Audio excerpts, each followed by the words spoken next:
Well, this is lighter. Yeah.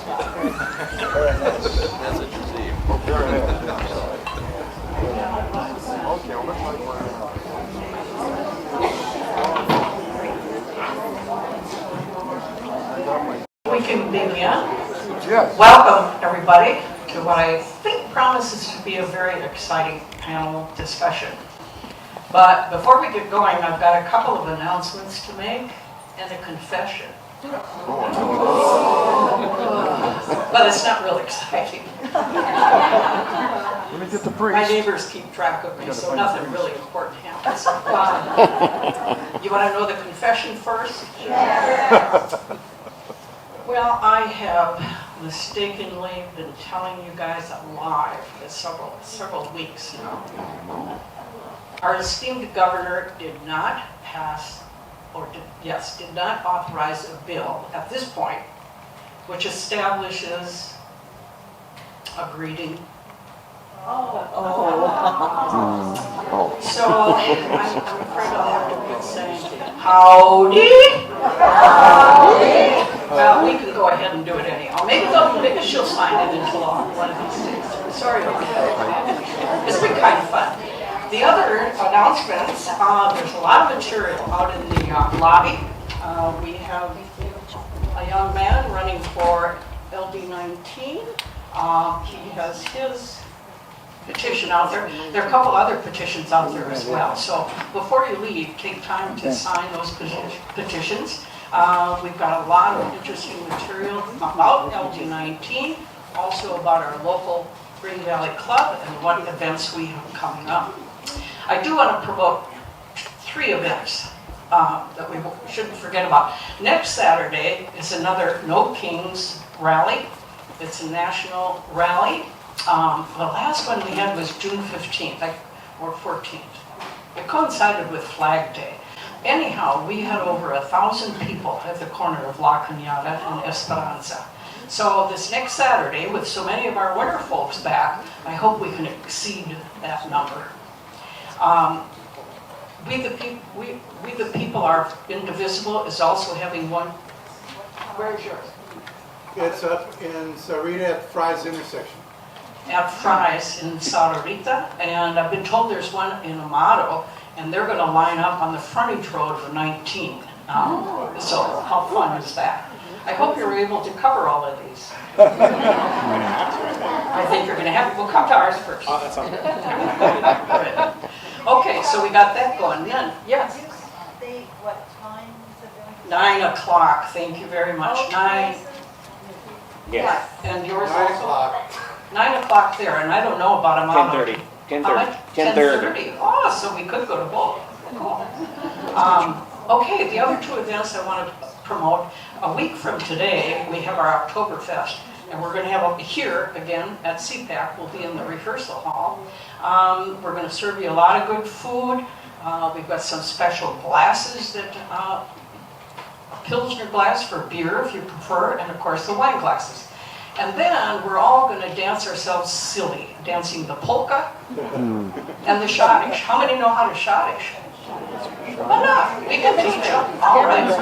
Yes, it'll be fun. So you can sign up afterwards for that as well. The other event is in November. And now I forgot the date. Tatiana? Oh, it's on the back of your program.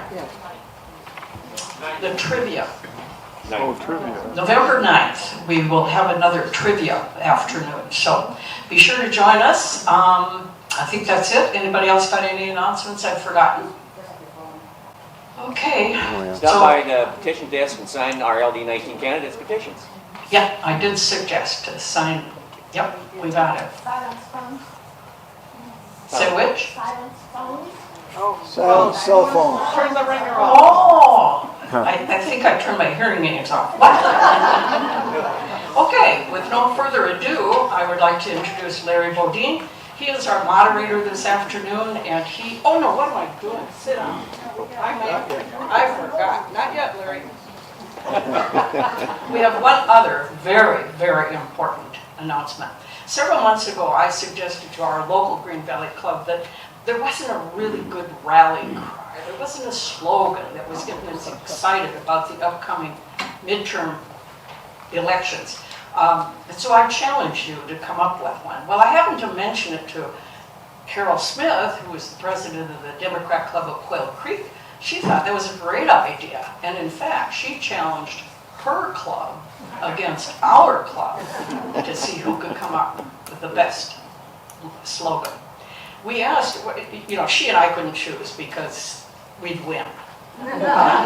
So we invited Tim Thorstensen, who's co-chair of the We Are Indivisible People, to make the choice.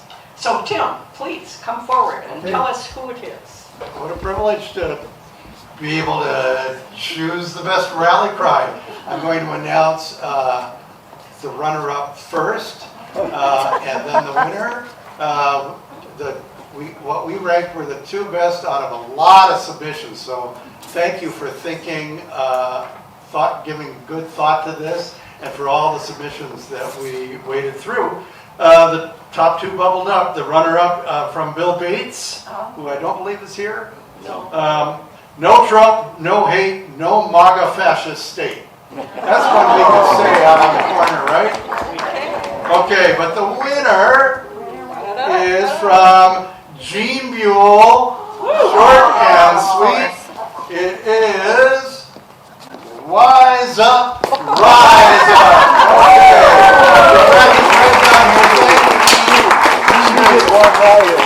You'll see that at Esperanza on Saturday, right? Yeah, absolutely. And I think Thank we'll you all. make shirts also. Yeah. All right. Okay, now I can introduce our moderator, Larry Bodine. He is the past chair of LD18, and I will let him introduce our esteemed panelists. Larry.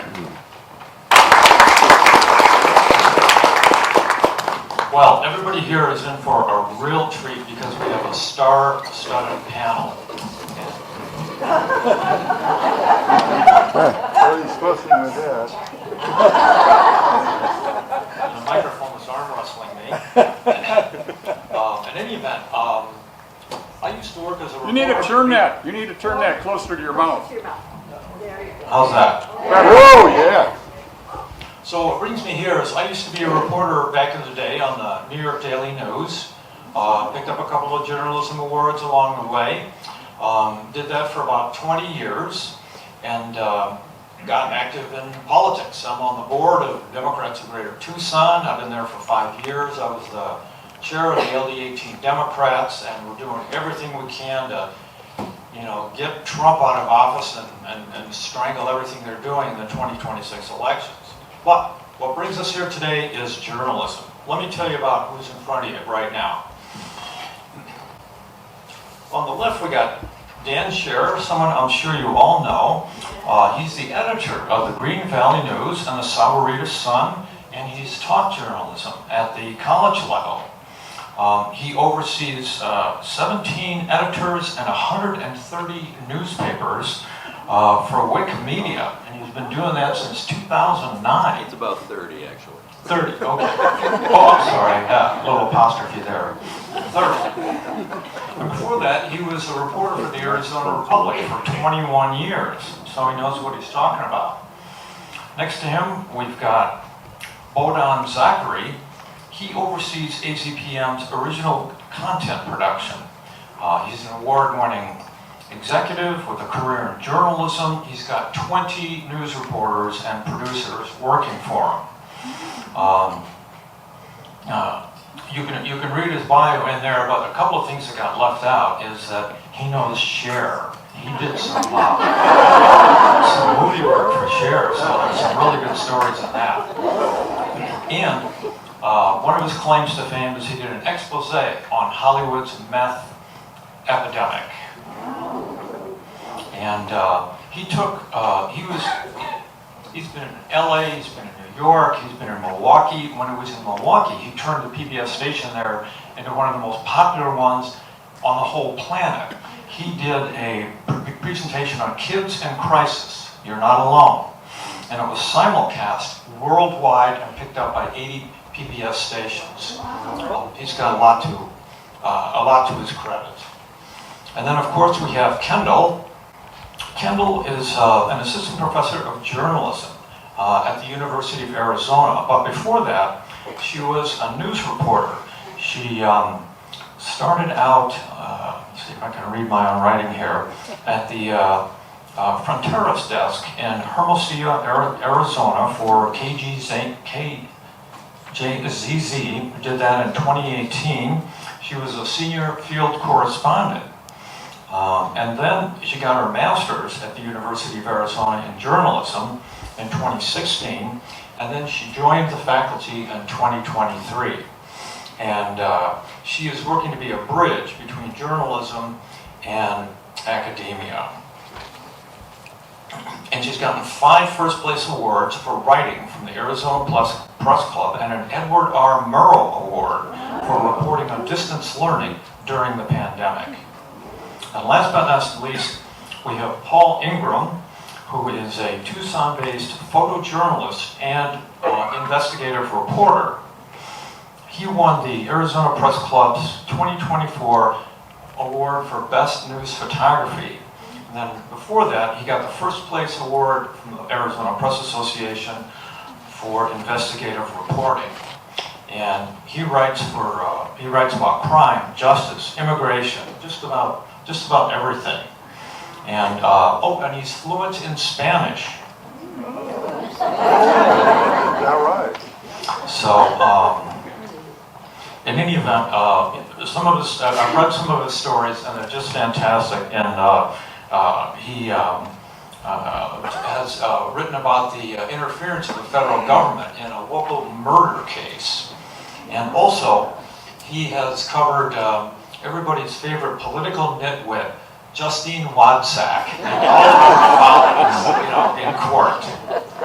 But on a more serious topic, we've got some breaking news. The Pope came out 4 days ago, and he called on international news agencies to stand firm as a bulwark against the art of lying.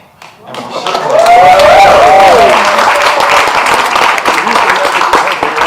we're certainly seeing a lot of that. Tylenol causes autism, and Seattle, Chicago, and New Orleans are all on fire and need federal troops. So let me start with you, Paul. What can the media do to stand as a bulwark against the ancient art of lying? That's a really good question. We write the truth. We ask good questions. We go to people, we ask them what's going on. We go to people who are actually involved in something. So, I did a lot of border reporting, and I'll solve very quickly, and I apologize in advance. I'm going to tell a bunch of stories rather than just talk, so if I just tell a long-winded story, I apologize. In 2023, of course, there was hundreds of people coming across the border. They were all asylum seekers, and we saw this start to really rise up. And I went out there. I got in my SUV, took a radio reporter actually from KJAS with me, and we went out at dawn, and we started talking to people. There were about 750 people there, and I went and talked to everyone who would talk to me. Why are you here? Where'd you go from? Why did you cross? What was your crossing like? Back and forth, all through everyone who would talk to me. I shared notes with people, I took photographs of people, spent hours doing this. Fox News shows up. And Fox News comes up, and Allie Bradley, who's one of the main border reporters, goes, and she does actually a live interview. And what's fun about the live interview is she's talking about this dangerous situation that's, she shows the Border Patrol agent who's carrying around a rifle, and if you look closely, you'll see me in the back, wandering around and fist-bumping people. What we do all the time is we try to go to the place, talk to the people who are involved, and then carry that to you. When people lie to us, we show that they're lying. We show where they're wrong. I like the truth sandwich. They say a thing that's wrong, it immediately follows with an actual correction of how things work, or how things are done, or a quote or data that will show that. We do not let people lie to us, and we don't let them lie to our readers.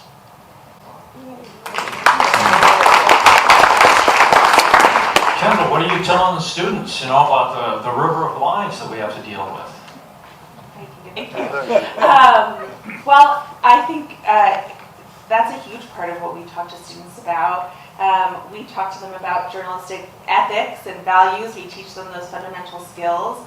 And we also talk about how you can find misinformation and disinformation and how you can tell the difference. A lot of students even ones who are interested in being journalists come into school getting most of their news off of social media and off of TikTok, where, we all know there's a huge variety of quality of information.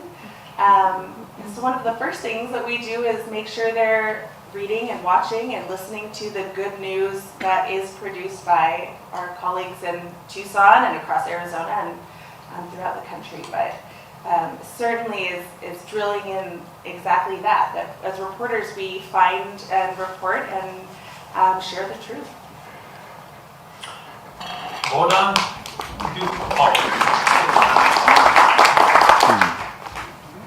So Bohdan, you're in charge of a public media platform, TV, podcasts, radio. What do your reporters do when they encounter a lie? I think the way we look at it, the way we tell stories, we are unbiased, we're unflinching, and we will always remain independent. We go for the story as it needs to be told, in all its complexity, sometimes in its simplicity. We reflect the communities that we serve, the communities that's part of our mission, that's part of our DNA. So every morning we have a call with the whole production team, all the reporters. We talk about what is happening today, what's upcoming. Sometimes we miss the local story just because we don't have the bandwidth, meaning everybody's reporting on something. So we are right now, for example, having conversations, how do we prepare to tell the story if the Insurrection Act is enacted? What will that mean? So we're looking at that. When I talk about thinking about the community, we are really, really strong in our journalistic ethics. We have quarterly discussions about ethics. We invite PBS executives, most recently CPB, before CPB was shut down, the head of journalism and editorial integrity. And we talk about what are the standards that we must uphold. So this is a daily conversation. This is an hourly one when a reporter comes in and says, this is all I have. And sometimes we have to say that's not enough. You have to tell the other side of the story, even if that person doesn't want to come back to you with a statement. You have to make the effort to reach out. So I'm very proud of what we do, and it's a very changed moment that we've arrived at. I think as you'll hear during this panel discussion.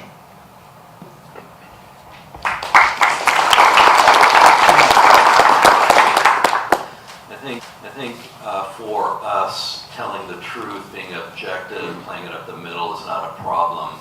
The problem comes after it is published. And, when people, and this has been the most shocking thing for me the last 10 years, is that facts don't matter. We traffic in facts. And we thought that people respected and wanted that, and we find that that's simply not the case. So you need to not be thrown off your game when people come to you and say, well, that's not true, and you've got 10 sources that say, yes, it is.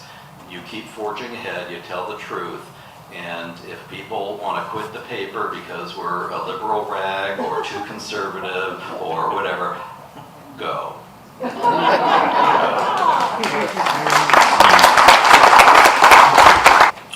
So I remember when I first came to Tucson about 20 years ago, there were 2 newspapers. Now there's only one. The one remaining paper is the Arizona Star, at least up in Tucson. 2023, they let off a quarter of their staff. And then I think they're down to about 20 reporters now. And 15 years ago, they had 120 years ago. So, print journalism is facing a lot of economic failure. And, I'm a guy who likes to open up the New York Times and the Arizona Daily Star and read a frickin' newspaper. So, question for you, Dan, and that is, how do you deal with that? According to statistics, only 7% of people read a print newspaper anymore. Well, That's true on the print side, but the digital numbers, of course, are going up. And so when you lose someone on print, often they will pick up digital. The problem is we can't make nearly as much money online with an advertisement as we can in print. It's about 10 times more in print. And so we have 30 titles in our company. I'm the editorial director for WIC Communications. And we had Flagstaff, we bought them a couple of years ago, and they had by far more digital readers than print, but they were the only paper in our company at that point.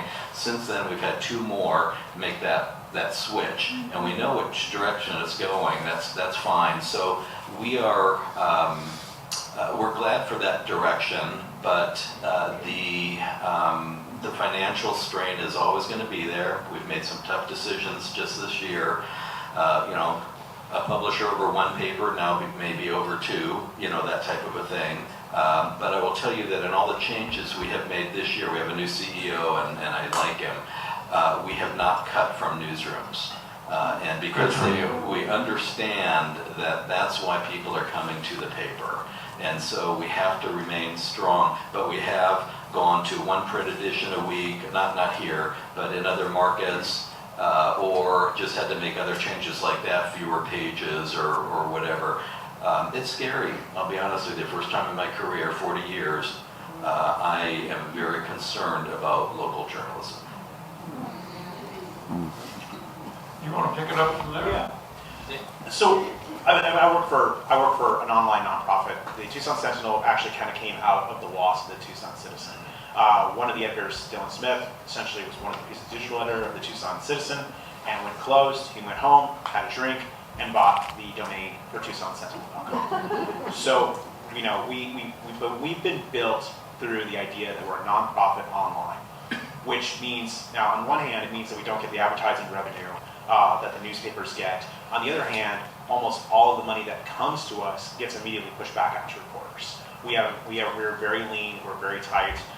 We basically spend our revenue on, a little bit for the website, make the website work, and then it's on reporters, whether that's health insurance and a 401k maybe, that's like our side things, but everything else is making sure that we have people who can go out and do stories. So, we sort of joke that we spend a massive amount of money on gas and tacos for me to go to the border, and for us to do good work. And so we've really tried to do that model. And the nonprofit sector is really growing, especially the online sector has been growing, even as the print distribution sprint is going away, unfortunately. And so we've actually seen that the Independent News Network has actually seen that there's been a revenue growth for the nonprofit space, especially for the nonprofit online papers, because we can really go to our readers and say, if you give us money, we're going to use it for reporters. And there's it's easier to make that argument, and you can see more of a direct relationship there. If you're a local newspaper or a local nonprofit, local money stays in the economy here, and it gets used for doing reporting. So, what do you advise them? Well, it is hard to have students who ask, what are going to be my job prospects in this field? And especially really excited young reporters who are talented and smart and ambitious, because it is hard. I think we have to be honest with them that the industry is changing. But to what Paul said, this is happening around the country, but in Tucson we have an incredibly strong and flourishing entrepreneurial group of reporters who are starting new outlets, who are finding new ways to tell stories. And what I tell them is that journalism is as important now as it has ever been, if not more important, and that there are ways to do it and there are places to find jobs. They have to be flexible, they have to be versatile. We want everyone to come out of school with a variety of skills. Knowing how to write well, knowing how to produce video, audio, photography. You kind of have to know how to do it all, and I think other folks on this stage know that well. You have to be able to be flexible and to go where you can find a job, but there absolutely are jobs, and journalism remains essential, and I think the folks who care about journalism are finding a way to do it. And so for our students, you know, I'm honest with them. They're not going to get out of school and make a ton of money, but they can find places to do good work. As everybody knows, the Corporation for Public Broadcasting had their budget zeroed out. Tell me how that's affecting you and how you respond to something like that. When Congress defunded CPB, on October 1, 80% of CPB shut down, said goodbye. There's a skeletal crew working till the end of the year to finish up contracts and grants that were in place. There's a deep sense of loss with the CPB. I was explaining to Dan earlier that CPB is sometimes seen as this nefarious, big pie in the sky. It was a small, dedicated group of executives led by an incredible woman, Pat Harrison, a Republican, what some would call a rhino. I mean, John McCain was her friend. She knew all of the Republicans of a different generation who believed in the mission and the power of public media. Pat fought our battles constantly. CPB had a complicated formula that we all had to ascribe to. We had to do financial support, and depending on our successes in fundraising, in non-federal funding sources, meaning from membership, from corporations, that formula then helped define how much money we would get. So in some places, right now, that we're dependent up to 40% on annual CPB grants, it's catastrophic. So when Pat had to say, we've done the battle, it was not only about those grants. CPB also did a myriad of things. CPB would call together stations and say, you know, like there's 4 of you in one state, you should be all collaborating together. Why work independently? So they instilled us with a sense of partnership where there had been none in many states and locations. CPB masterfully made a deal with BMI and ASCAP, which are the 2 largest music publishing houses, and they did agreements that will last us through 2027, and hopefully somebody will renegotiate them beyond, which allow us to have our classical radio station, and we don't have to worry about writing down what piece of music we used and then paying a fee. It was covered under a blanket license. That's another aspect of the kind of behind-the-scenes work that they did. They were always out there trying to make us better and to remind us of who we are and why we needed to do better than local broadcasters. So in this moment, where we've all been hit with the end of CPB, each one of us has been hurt in a different way. Our station, AZPM, saw the end of a $1.1 million grant. And most of that money funded our non-news programs like Arizona Illustrated. And we had a very difficult moment. We had to have a reduction in force.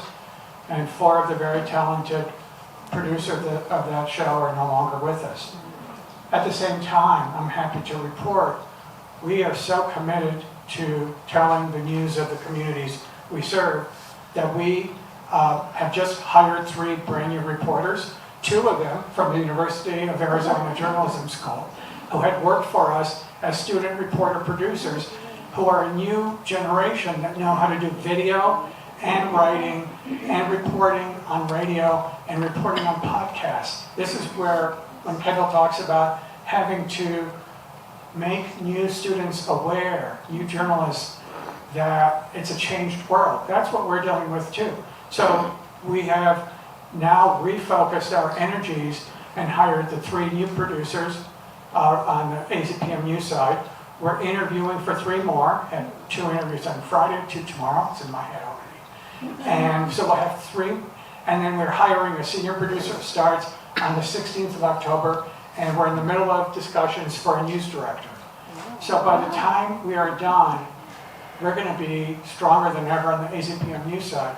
And in fact, what you'll hear over coming months is we are folding all of our productions. that include Arizona Science, Arizona Spotlight, hosted by Mark McLemore, Arizona Illustrated, hosted by Tom McNamara. They're all going to be under the banner of AZPM News. That is our commitment to telling the stories of the communities that we serve. So I am both mortified at what's happened. Every day, those of us in the industry are reading an online publication that reports on what's happening in our industry. And when you see a station having to lay off 1/3 of its staff, and the next day a quarter, and then you discover that Penn State University, the Board of Governors, or the Board of Regents, took a vote and said we're shutting down WPSU June of next year. I mean, that's horrible. That's, there's going to be less coverage for the people in Pennsylvania by the loss of WPSU. So, against that backdrop of all this stuff happening that's really hurtful and painful, we keep going. We're really committed. We won't stop.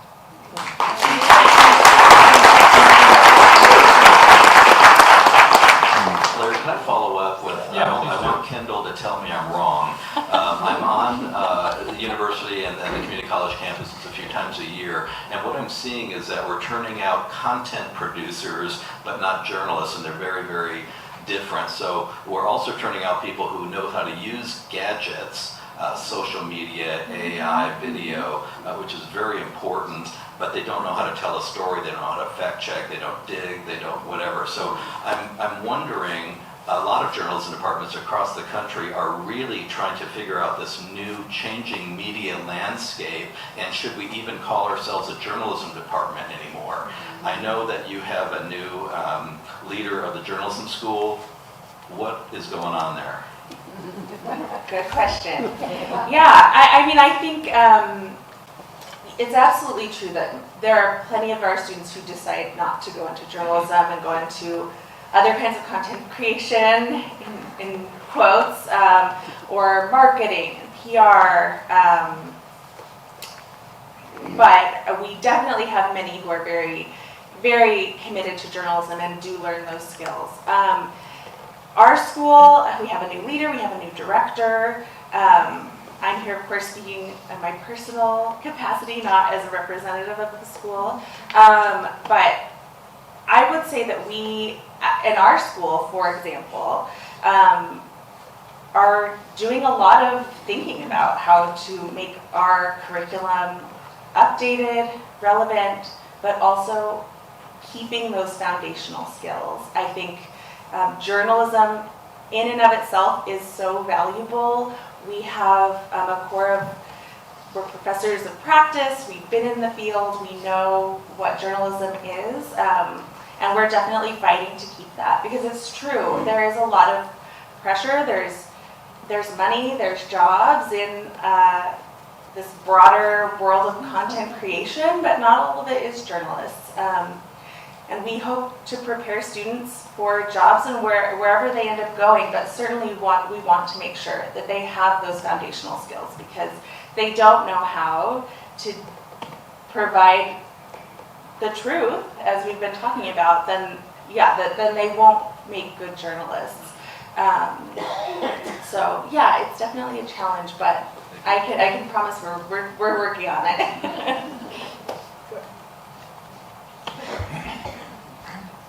Well, I did some research and I found out that the #1 place that people get their news now is online, basically. They get it from podcasts, they get it from social media. One out of 5 people get their news from TikTok.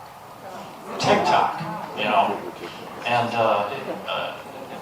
got like a ranked list here. Here are the #1 online news sources on social media: Facebook, YouTube, Instagram, and TikTok. So let me put it to each of you. Start with you. How has the rise of social media and digital platforms changed the landscape for free speech? Well, I think the hardest part is that because these are things that are controlled by corporations, you have to be really thoughtful about what that means. You really should have your own website. you should have your own place that you're reporting from, that your reporting lives. And all the social media sites, and I think there's dozens of them at this point, you can really decide, in part, I think you need to decide where your audience lives and then really kind of push that. And sometimes this has changed. I've been working for the Tucson Sentinel since 2014, and it was, man, first it was Facebook. Like, Facebook was like, if you put something on Facebook, you would see a response. And then it was Twitter, and you could put stuff on Twitter, and then there was a response. And now it's shifted towards Instagram, but also weirdly Facebook is back. I think what we need to do as reporters is we need to treat each of these as like a distribution channel, but not the place where we live. This is a way of getting our stories out there. One of the things I think we probably all need to think about hard is how do we make sort of stories work with things like TikTok, work with things like Instagram. But I think we need to be careful. There was sort of the, I don't remember the exact phrase right now, but Facebook was like, if you guys make videos, you'll do great. And lots of places really built a kind of the structure to produce videos. And then Facebook was like, we changed our mind, and they pulled the rug out from those guys. So there were the one organization was called Mic.com, and those guys existed entirely to provide videos to Facebook. When Facebook changed, they were doomed. We, of course, we continue to exist. We have been existing for 16 years regardless, because we have our own website, we have our own distribution channels. And I think one of the things that I think for the journalists who are kind of coming up through social media, I think they're all a little bit in trouble, because if your entire career exists on TikTok, at some point you're going to get a rug pull, and you have to be ready for that. On the other hand, I think we need to go to where our audience are. We need to show how that they can do that we can show them what journalism looks like. And then there's the line, the medium is the message, but I think the message can be in the medium. You can actually use the medium to tell people about what the truth is in the situation, and be sort of agnostic about which of these things you're going to use, because they're all going to change. Instagram used to be just for photos. It was a photo portfolio site, and now it's a website that serves instant, like quick videos and recipes. I don't know what it is anymore. I asked my kid, he's 15, and he's really good at it. How do we use Instagram? And he's like, oh, Dad, I'll tell you.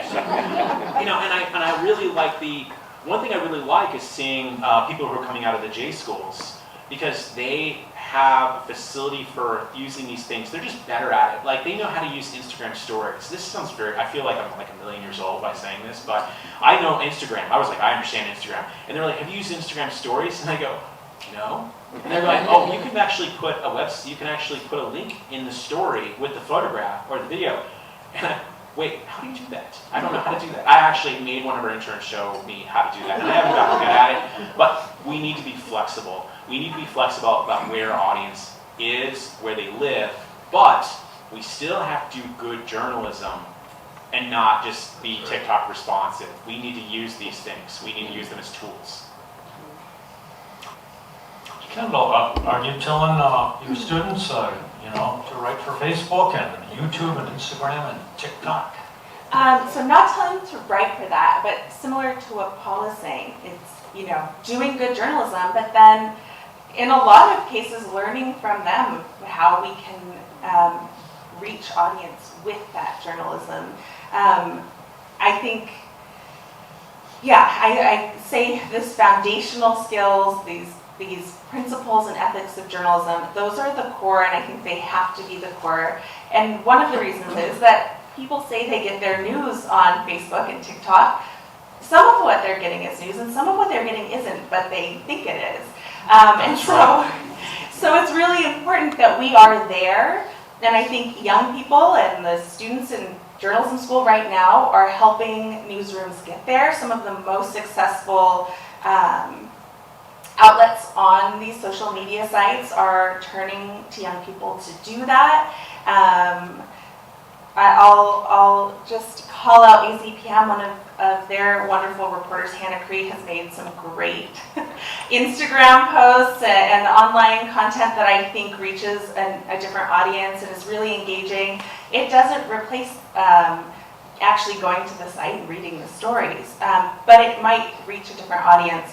I think what's hard and what I think we struggle with in the news industry is how do we make sure people understand when you're getting information on Instagram from Tucson Sentinel or Green Valley News or wherever else, you know that that's trustworthy and you know that that's news, versus something else you encounter that might be misinformation, disinformation, and I think there's a lot of public education, and that's one of the things we want to do in journalism school is to help our students know the difference between those things. You know, they want to be the reporters, and sometimes we have to start with the basics of knowing what is actually news when you get to these sites. And I think as a community, we've been dealing with that now for many years, and it's still something we haven't found a complete answer to. I think having trust with your community is one way that they look to our news outlets.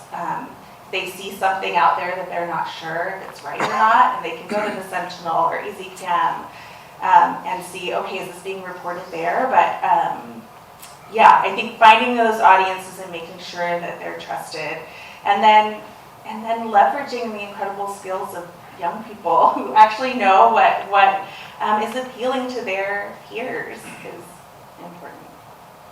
So, Bodan, how can you tell if you're reading Facebook or TikTok what's real and what's just completely made up? And what are you going to do in response? Are you going to start a TikTok channel? I'll share two examples. So part of an ongoing weekly conversation is how do we tell the story, tell it without any question, and how do we tell it over multiple platforms? And I'll give you two examples of that. So we have an upcoming documentary, 4 parts, that will air in November on Arizona Illustrated as part of that show. Produced in collaboration and partnership with AZ Luminaria. And it's a really tough look at what it means to a large part of our population that lives in manufactured homes of a different era that were built without concern for insulation, for efficiency, and now people are finding they have health issues.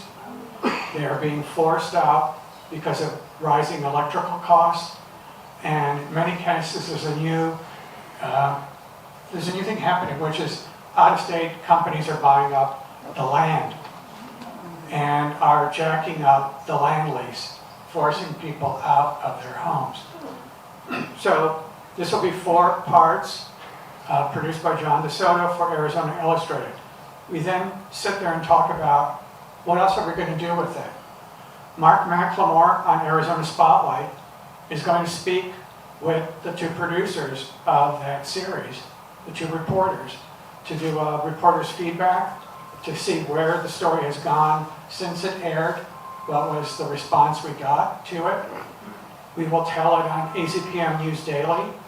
We will have a shorter version online, on social media, Instagram and Facebook, where we do really well. And documentaries, the 4 parts will be assembled and put on our YouTube channel, which has a lot of strength and a lot of participants in it. We'll also very likely do a podcast. So I'll stop there and then give you the other example of what we do. And I'll tell you Paul Ingram's story about this because we were talking about it. Last fall, we launched an end-of-the-week program called The Press Room. It's moderated by Steve Goldstein. Thank you. Earlier this year, we were one of select group of stations selected by the Poynter Institute of Journalism, and thanks to a CPB grant, long live CPB, we were able to do 10 months of an in-depth look at the press room and how do we make it more contemporary in the sense of how do we play it out over multiple media platforms. So today, Dan has been a guest on the show. Paul has been a guest on the show. This is how we do it. We tape it on Thursday afternoon. Steve drives down from Phoenix. He assembles the 4 journalists, works on the topics, and we tape it in the afternoon at 2 o'clock. Overnight, AC Sweetberg, who's our web developer, turns it into a podcast.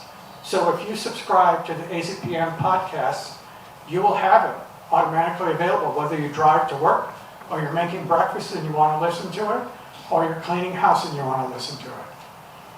At 8:30 a.m., it airs on our NPR station as a half-hour radio program.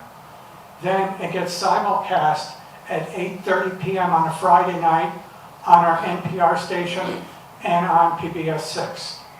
So we have made it available everywhere, including YouTube, where we have people who do not live in this area commenting on the stories we tell. That we were able to tell the story of Project Blue, the data center proposed for Tucson, and we continue to do that story, and we get people from all over saying, it's happening here in Nashville, it's happening here in Phoenix. It's testament to the power of what we do. A little different kind of power of what we do, as I said to Paul earlier before this started, so are you hearing from people because you're a frequent guest on our show? Yes. We were talking about this before. My favorite so far, I went to a journalism conference in Madison, Wisconsin, over the summer in June. And I'm getting to the airport, we're flying out, getting on the airplane, heading to Tucson, and this woman comes up, out of security, and she goes, sorry, I know you. And I'm going, okay, because, I'm out in the community a lot, so I'm like, okay, why do you know me? She goes, no, I've seen you on TV. You're on the press room. And I'm like, oh yeah. And of course, one of the other journalists that we were with, who was flying to New York, she goes, oh, you're famous. Yeah, I mean, it's very clear that this kind of multi-year distribution. My neighbors, I see them every day. They're out with their kids riding their bicycles, and they will go, hey, I heard you on the radio this morning. And I go, oh, I'm sorry. But I do think that we have to, I was speaking earlier, I mean, I think we have to go to where our audiences are, and I think they've done a good job in laying out and using the press room, using the show, which is just, which is a few of us talking around a table about the events of the week and talking about stories we've written and things we've worked on and what our thoughts are about these things, and then carrying that forward to an audience. And clearly it's working because, again, a woman in Madison, Wisconsin was like, I know you. So Dan, they probably know you in Madison, Wisconsin too. So what do you make of this? Are people getting news on Facebook? Are you going to start a column in the Green Valley News? What's new on Facebook? We are, if you live in Green Valley, there's a 50% chance you have self-published a book. And it's on my desk. There's a 1% chance you've made money on it. But there's a 100% chance that the first thing you're going to tell me is that writing the book was easy. Getting it out there, marketing it is the tough part. And so that's where we are. We are writing our stories, and then it's putting them on all these platforms. So everyone mentioned today, except Blue Sky, we're on that also. We have a presence. And so you take a story and just start slicing and dicing it.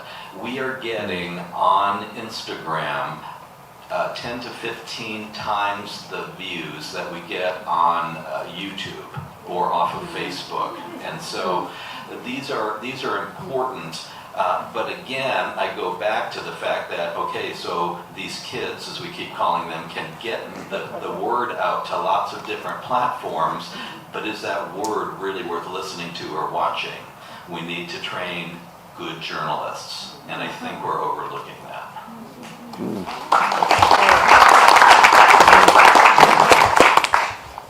So let me go to some audience questions.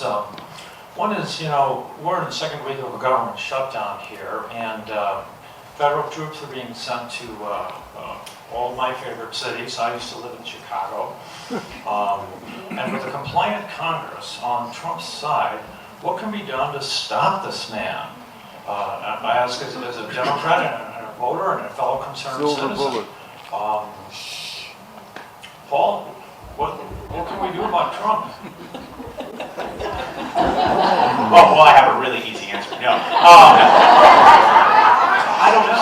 I mean, in a way, I feel like in some ways we're the wrong people to ask. We're journalists, and I kind of like the Marty Baron quote, with Washington Post. He said, look, we're at work, we're not at war. And I think he was right. I think what our job is to carry forward what's actually happening.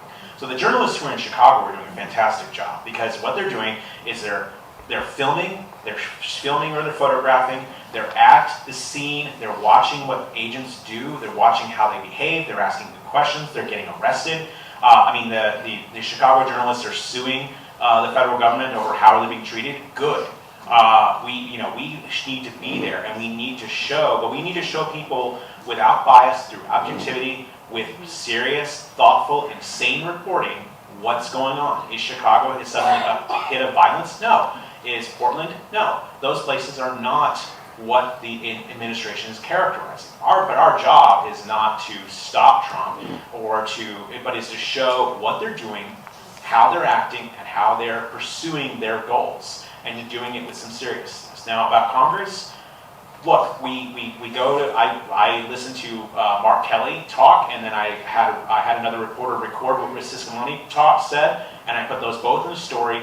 One of the things that one of the gentlemen who was with Siscomani, Emmer, who's the House Whip, he said something about how, Democrats are doing this because they're trying to give health care to illegal aliens.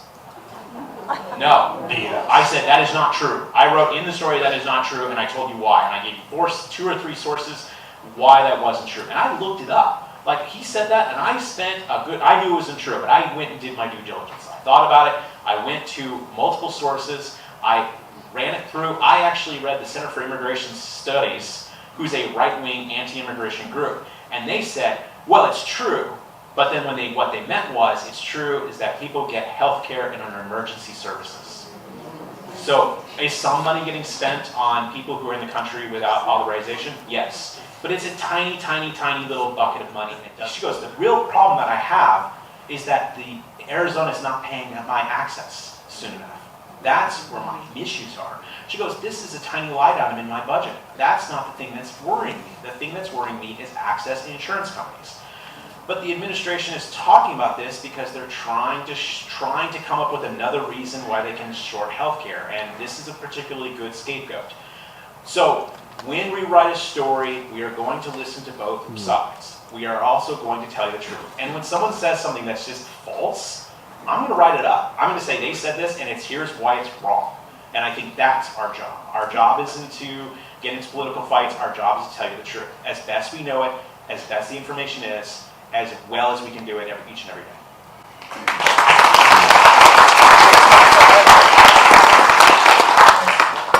Dan, I want to refer to one of your awesome stories that I read when Juan Siscomani came to Green Valley.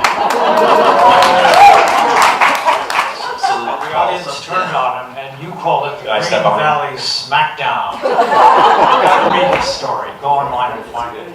But, so what do you do when Siscomani won't answer questions? There's this river of lies coming out. I am hands down the most conservative person in the room. I just feel it. It all make me very nervous. We have a very dangerous man in the White House.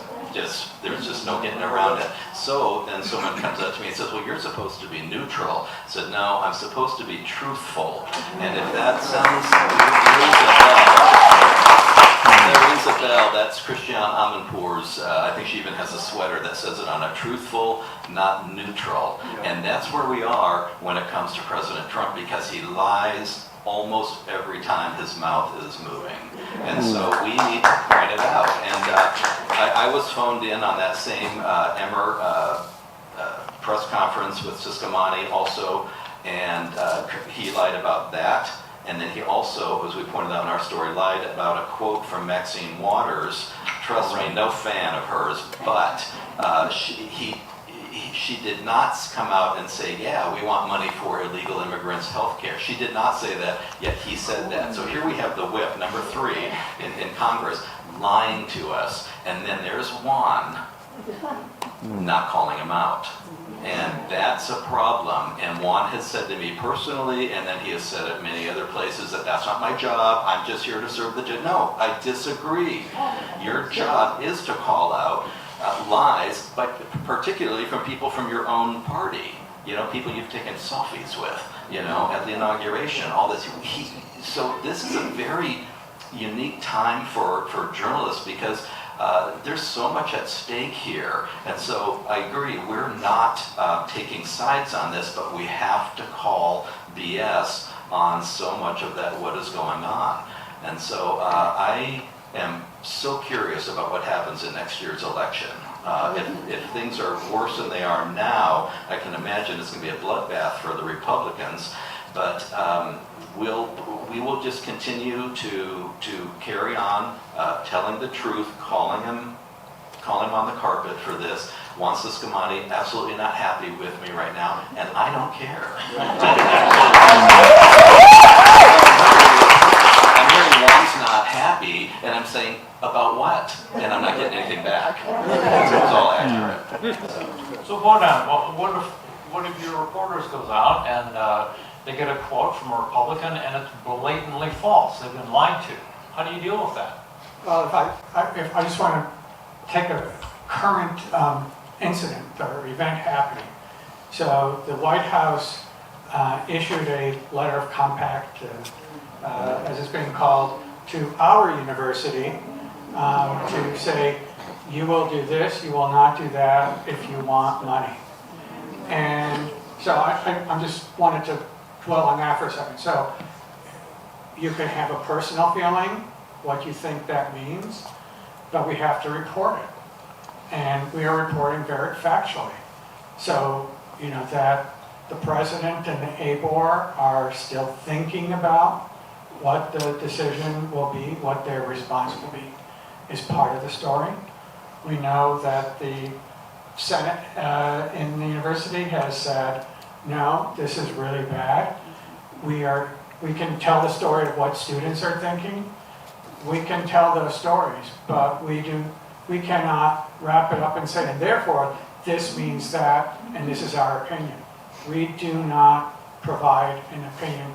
We tell the facts as they are, and sometimes they're inconvenient and unpleasant, and that's what we do on a daily basis. And we have these conversations all the time, just to keep ourselves on the right track, to make sure we haven't missed a point, or we've overlooked something, or misstated something.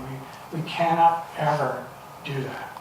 So I just wanted to turn to that because it's a very active story that has major ramifications. And MIT 2 days ago said, no, we're not signing that compact.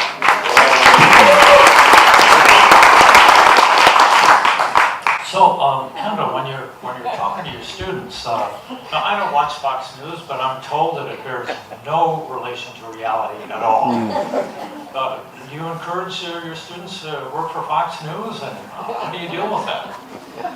Well, I mean, I encourage my students to read a wide variety of news, and I feel like that's one of my first jobs when I work with students is to get them to actually engage with the news, and again, like I've just been saying, to know what is news and what's not, because it can be hard for young people and old people and middle-aged people and all of us in the world now to know what is reliable news.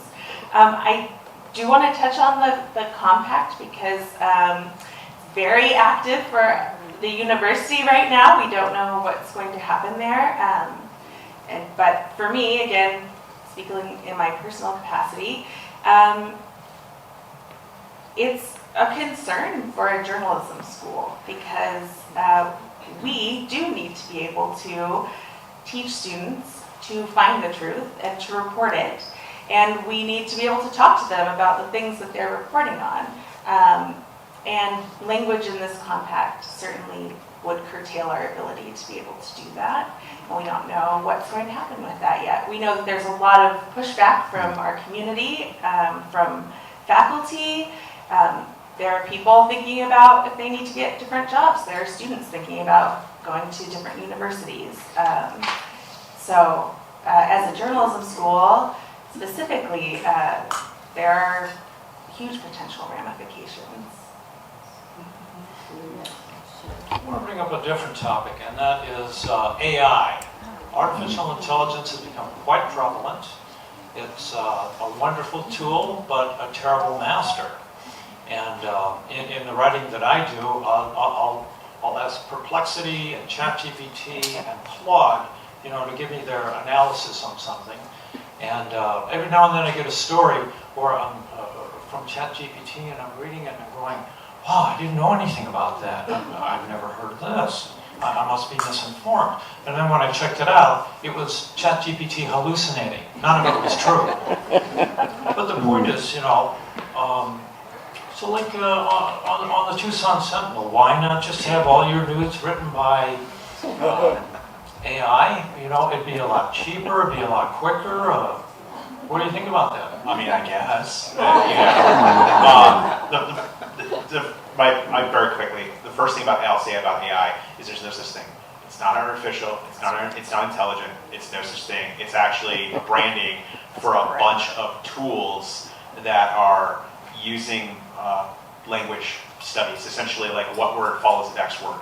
And it's just a statistical model. And why I say that is because I think there's a tendency to talk about AI as like it's magical, and it's really not. It's not a spell. It's not going to do what you think it's going to do. It does some stuff that's kind of cool.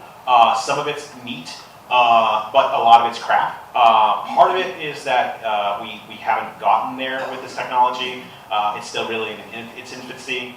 But I also think that some of the ways that it's built is inherently flawed. The reason that it hallucinates is because of the way that it's built. I don't think it's ever going to not hallucinate. And that's a huge problem for journalists. So we don't use it. We use one piece of software for transcription because it's pretty good at transcription. It's pretty good at listening, but it makes hilarious mistakes. It's okay. So even like Juan Ciscomani's name. So Emmer who mispronounces Ciscomani's name. So it was Ciscomani. That's close enough. I know what it's saying, but I mean, if you took that text and dropped it in a story, you're going to get fired, and you should be fired. I think what our readers expect from us is that we're going to go out and do stuff. We're going to go out and talk to people. We're not going to sit on our desk and like generate ChatGPT text, because do you really want like a text that's generated by ChatGPT, or do you want me to go drive somewhere and go talk to somebody? I prefer to go drive to somewhere and go talk to somebody. That's literally what happens in journalism. If you made me sit at a desk, I would go nuts and I would quit. I really like going out and doing things, and AI can't do that. You know, I mean, if you build a drone that can carry a recorder and a camera and go fly out and do it by itself, then I guess I'm fired. But until then, I don't think we have a problem. But I do think that we have to be really thoughtful about what these tools mean, because we have to understand how they're built and how they're being marketed. And right now, they're being marketed as the solution for a whole lot of things that people do for money. And I'm really kind of questioning this idea of, well, if we get rid of all the people, things will be glorious. How? If you want to get rid of the people in journalism, then you're killing journalism itself. You need to have the people. You need to have the people go do the thing. And I don't think there's a lot of value in that. I had a whole full-blown argument with like an engineer like the other day. Not an argument, but we had a discussion. He was like, I really love AI. I think it's great. I think it's great for coding. And I was like, you're out of your mind.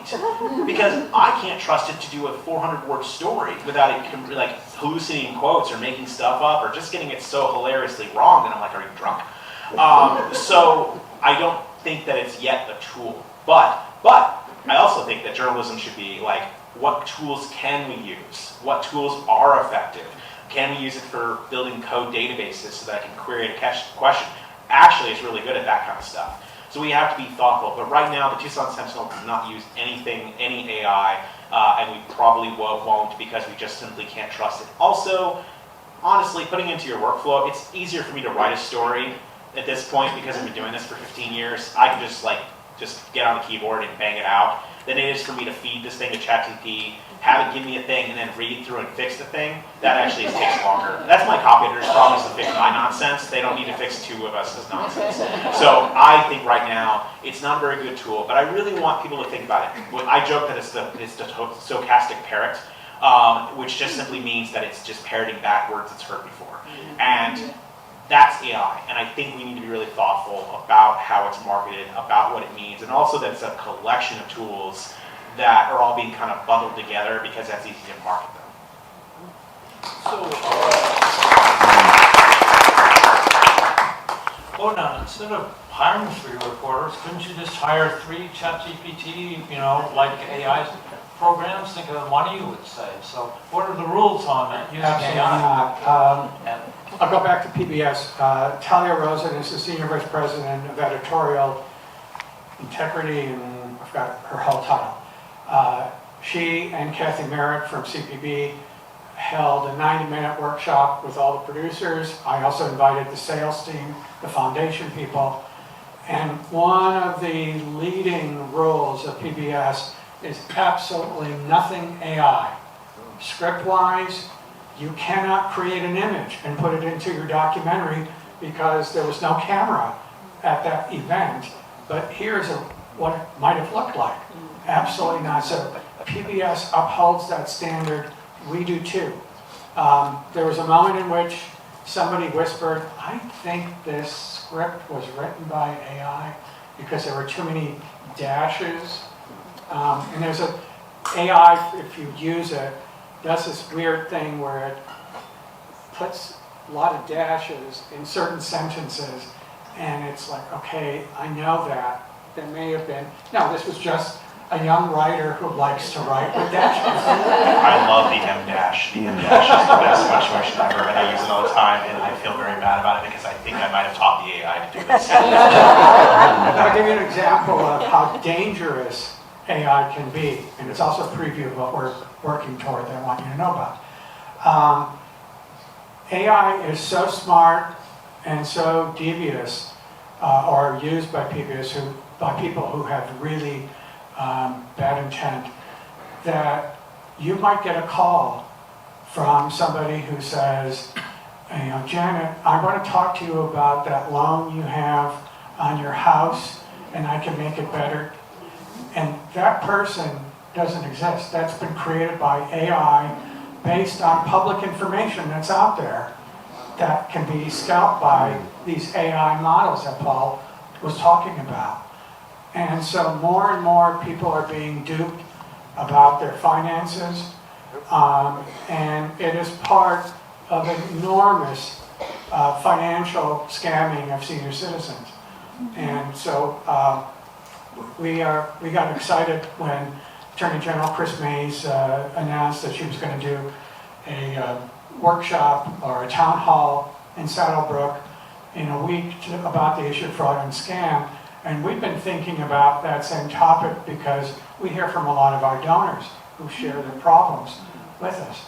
So we are working to do a podcast in a series that we launched called Navigating Our Financial Times, co-hosted by ACPM Radio Program Director Nicole Cox, who is a CPA, and Linda O'Brien, who many of you might remember as the longtime anchor and producer of a nightly show called Nightly Business Report that ran on PBS for over a decade.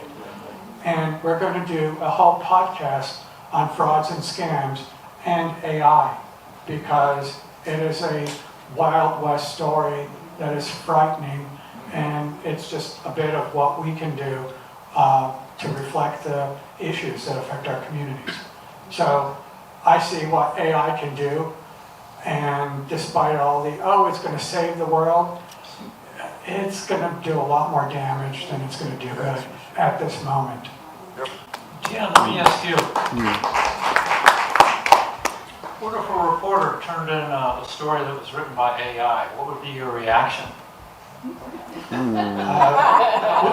Addressing that to Dan. I've had that once happen, and not in our newsroom. And it was an editorial about the 4th of July. And AI, can you write me an editorial on to which I responded, I will not use all the words that I used, but can you do that yourself? Couldn't you just do something as simple as that yourself? I just wanted to see what it could do. So I don't think AI is evil. I think, though, that it's not where we need it to be. And I'll tell you some ways that I have used it, and I would bet that you have too. One is research. Journalists are supposed to know a little bit about lots of topics. So when I'm meeting a nuclear scientist, guess what? I'm going to need a little help on some of the questions. AI gives you a little bit of insight, but I wouldn't trust a lot of what it says. It's really just bad information, but not totally. So research, we've used it. Once I plugged in the basics of a story and I said, give me a 5-word headline for it. It was awesome, you know, so, but it didn't write the story. We wrote the story. Another time I put a story in there, it was about 1,000 words, and I said, trim this to 400 words. It did a great job. I didn't put it in print, but it did a great job. I just wanted to see what it could do. And then there are formulaic stories in journalism, like covering a baseball game. And a baseball game has about, unless something notable happens, it's about 7 paragraphs. You know, you talk to both coaches, when's the next game, what's their record, etc.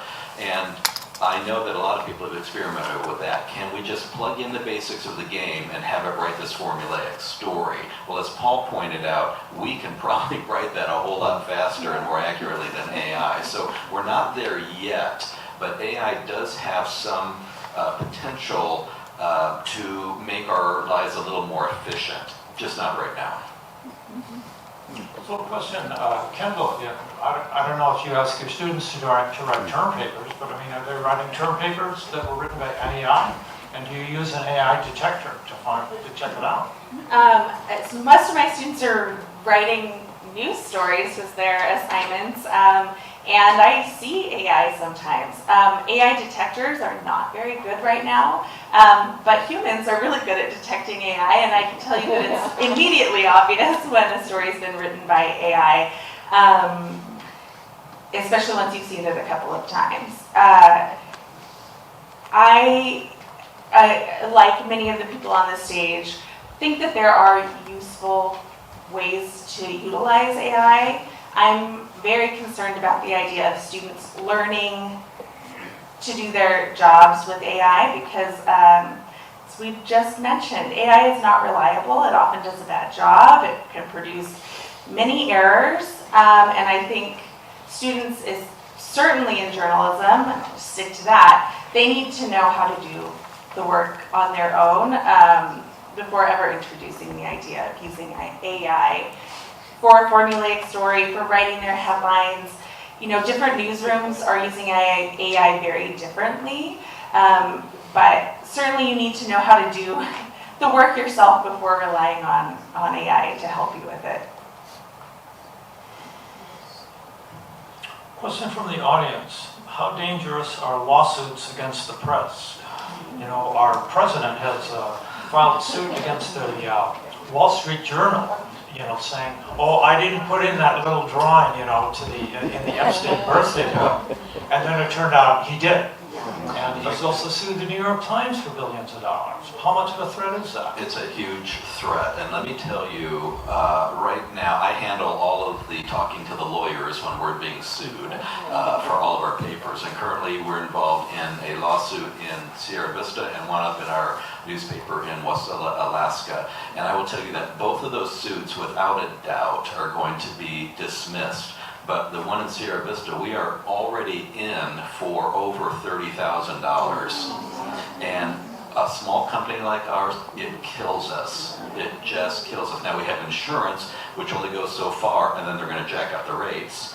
But it kills us. And this is the way that you could shut down a newspaper chain quite quickly. And that is really what's in the back of my mind. It isn't getting arrested or getting shot with a rubber bullet or you know, that type of thing. It is financially, and we know the president goes after his enemies in court time after time after time. So, yeah. Boran, what would you say? I just think back, one of my mentors was a brilliant producer at CBS Documentaries. His name was George Cryle. And George taught me so much about being a documentarian and a journalist. And George did a documentary about General Westmoreland and the number of deaths during the Vietnam War. And Westmoreland sued George and CBS, and it's a battle that went on for years. And in those days, CBS stood firm, backed him up.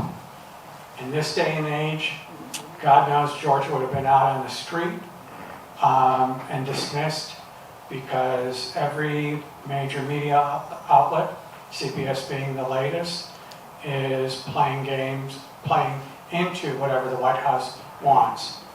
And so it's a real concern, and I have to always be mindful of everything the reporters are saying, especially when something potentially controversial. So when on Tuesday, I'm going to be reviewing the latest version of the documentary I mentioned about people living in mobile homes. And I saw an earlier cut, and I know we talked about the company, the out-of-state company that's bought up the land lease, and now I got to see it again, thinking in terms, did we contact them? Do we have whatever they are saying to us? Do we actually have that? These are the kinds of things that I have to think about. We don't have in-house attorneys. And as Dan has said, it becomes a really costly battle the minute you are tapped on the shoulder to say, we're taking it to court. So it's a real daunting issue. And that's why every day is not just about reporting, but standing behind how we're saying it and have we really covered every aspect of that story correctly and properly.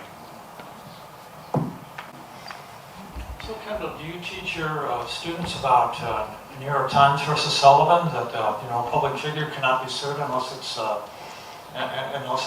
intentional and with blatant disregard for the fact? What do you tell them? No, absolutely.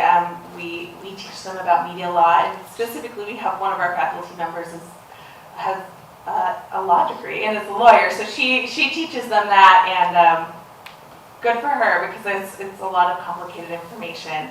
And we teach them, again, those foundations to report well, to be able to back up their claims. But I agree with what's been said here. Certainly those kinds of lawsuits are things that are on people's minds.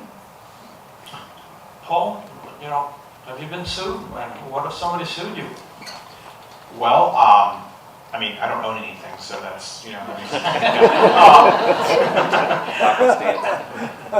just be a journalist, because then you're poor, and then if they see you, you're like, okay, you're right, you can have my cat. I'm kidding. For us, I mean, we certainly, we're in the same situation. We haven't been sued. We've been lucky in this regard. We think about those kinds of things. I mean, we think about it in our reporting. Why do we know this? How do we know this? How do we do this? What was our prescription?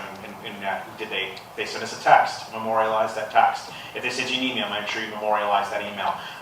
We even had a conversation about making sure we don't use our personal emails accidentally, that we make sure that we use our Tucson Sentinel email to make sure that everything is memorialized. So when we're talking to sources, when we're asking questions, when they're sending us responses, that's there somewhere.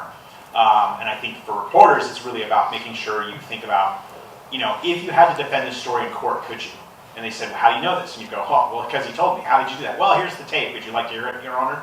Or he sent me a text. Here's a photograph of the text. Here's it. I think we have to really think about those things. But we also have to understand is that we're going to get sued by somebody who's mad about our reporting, and they don't like it, and they're going to drag us into court because they know that it's going to cost us money. And that's the entire reason that the Trump administration, that Trump keeps suing.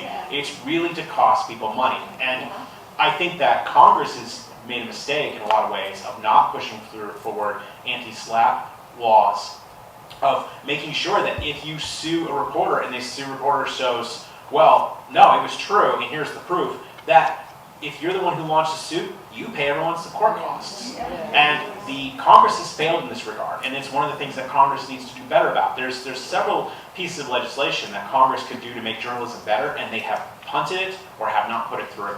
There was a bill, I'm forgetting the exact setup of it, but essentially that we would get a tax benefit by hiring reporters. And this would be something that would help all of the local news agencies, even the conservative ones, even the liberal ones, and it would have a tax benefit. Had that gone through, we would have hired 4 more reporters.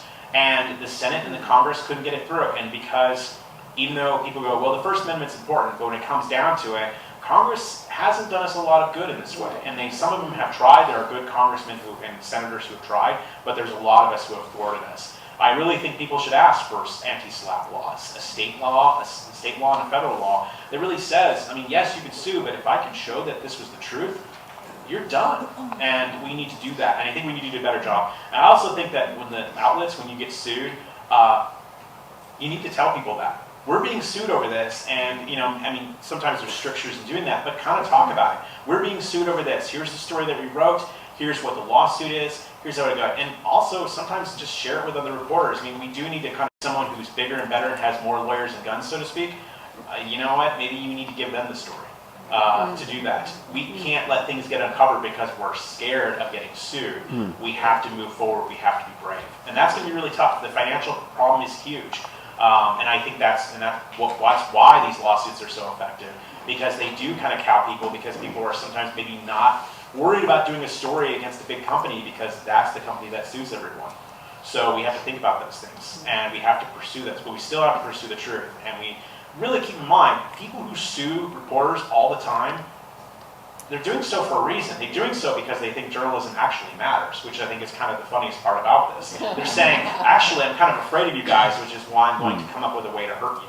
And that's telling, that also, I think, telling that that story really matters, because if someone's willing to put forward a lawsuit about it, maybe that's because the story not only is true, but is a story that scares them.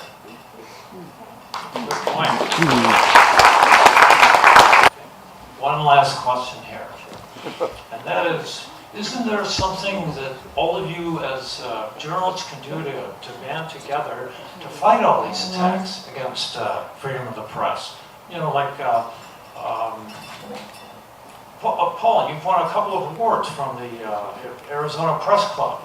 Could they stand up and basically fight back or take positions against attacks on the freedom of the press? Yes. We talked to, I know my editor just about a week ago talked to several organizations about how to deal with attacks against the press. You know, because there's other groups. There's the National Press Photographers Association. There's the SPJ, IRE. I can name about 20 acronyms to tell you. There's all these different groups. We're constantly talking about this stuff. I'll give you a very quick little story. There was one of the major agencies in Pima County had decided that it didn't like a couple of reporters. And so what they started doing was they were sending releases to some of us, but not some of us. And so I would get a release, and I talked to a friend of mine, and she said, I didn't get that release. And I was like, you didn't? She goes, no, I'm not getting any of the releases. And I go, oh, okay, we'll fix that. So what I started doing was just forwarding their releases. As soon as this group sent the release, I forwarded it to them.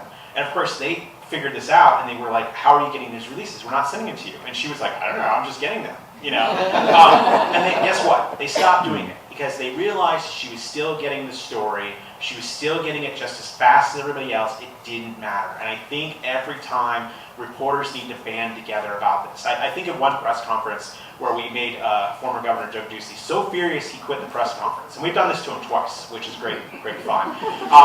Because he wouldn't answer the question. One reporter asked a question, and Ducey lighted around it, and he didn't answer the question. And then he asked, he goes, you. And I said, I actually wanted to answer to his question. Could you answer that question? I'll repeat it for you and ask it. And then he got mad, and he sort of answered the question, and then one of the folks picked another reporter. And she goes, you know, but I didn't hear the answer to Paul's question. I didn't answer the other question, and that's when he gave up. He was like, I'm done with you guys, and he left. He bailed out of the press conference.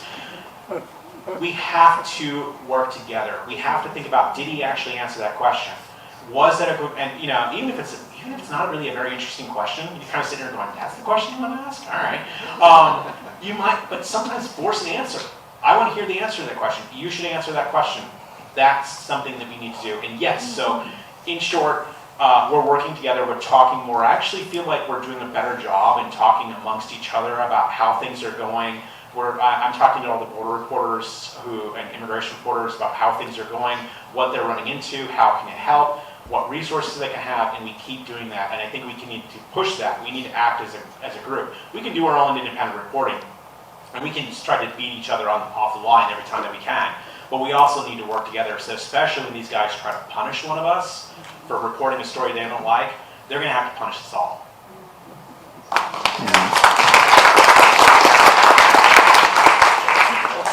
Jim, let me turn to you. What about WIC Communications? Is it making any sort of effort to fight back, or? Yeah, we fight a lot of battles on the very local level because that's what we do, and I get involved in a lot of those. And sometimes it's a phone call, and when you get a phone call from me out of state, and I know what's going on in middle of nowhere, Oregon, they'll reverse themselves often.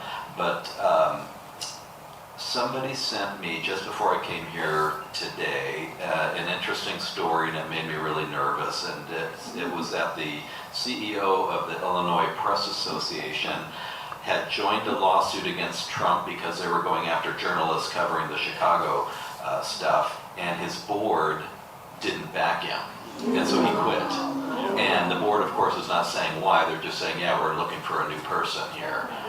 That is stunning to me. That's almost like what you were pointing out with ABC, CBS, NBC caving in and to the administration. And that type of stuff we need to make sure wouldn't happen. We have a very good press organization in Arizona, and I'm very grateful for them. And we have a First Amendment coalition that we can call and get a lawyer to write a letter for us. If it's going to go to a lawsuit, that's obviously a different story. But we're in pretty good shape in Arizona, but it just takes a couple people to lose their nerve, and we got to watch for that.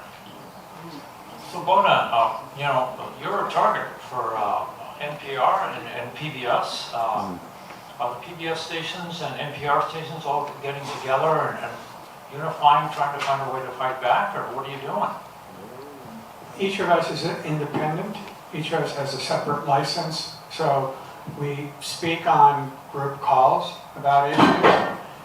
But an example of what's happening is the FCC has been investigating, I forgot whether it was a PBS station or NPR, over underwriting spots. So we call them underwriting spots, not commercials. And there's very specific language that's written into law of what we can say and not say in an underwriting spot. And so the FCC has a new tack. We are going to investigate because we believe what you've been doing violates that guideline. And if they find you guilty, they could shut down the station because the station can't afford the law costs, the legal costs, and the potential fines that are becoming. I was at KCT, which was the second biggest PBS station in the country. There was a documentary on the American Experience series about Emma Goldman. And this goes back 15, 16 years. Somebody contacted the FCC and filed a complaint saying, I think the gist of what they were doing is provoking promiscuous sex, and that's how I interpreted this documentary. Well, in the end, 8 years later, we prevail. But every year when your license is due for renewal, we were stopped and we had to go back into hearings with highly paid attorneys who specialized in fighting and dealing with the FCC. So in this new day and age, Brendan Carr is out on the attack of commercial broadcasters, i.e. Jimmy Kimmel. So just stay tuned because I fear there will be more coming in new ways that we have not anticipated. Kendall, last question for you. Can the journalism schools unite in some way to fight back against these attacks on the freedom of the press? I think that we all have to unite, and absolutely there are conversations among journalism schools. One of the things I love about journalism, as much as we have that ethos of getting the story out first, breaking news, is that we all care about the same thing, and we all want to get the truth out. I have always felt so supported by our journalism community, and I think all of those of us in the journalism world here in Tucson, Southern Arizona, and beyond, we're supporting each other, and our journalism faculty are certainly part of that too. All right, and I've got a request from everybody here in the audience today. I want you to donate to the Tucson Sentinel. I want you to donate to PBS, subscribe to the newspaper.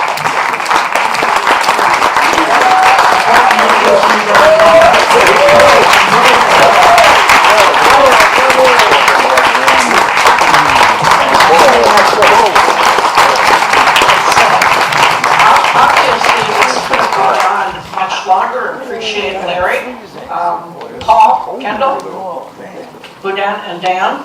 But I'd like to quote my favorite journalist of all times, Mark Twain. It's a terrible death to be talked to death. With that, thanks for coming, and again, thank all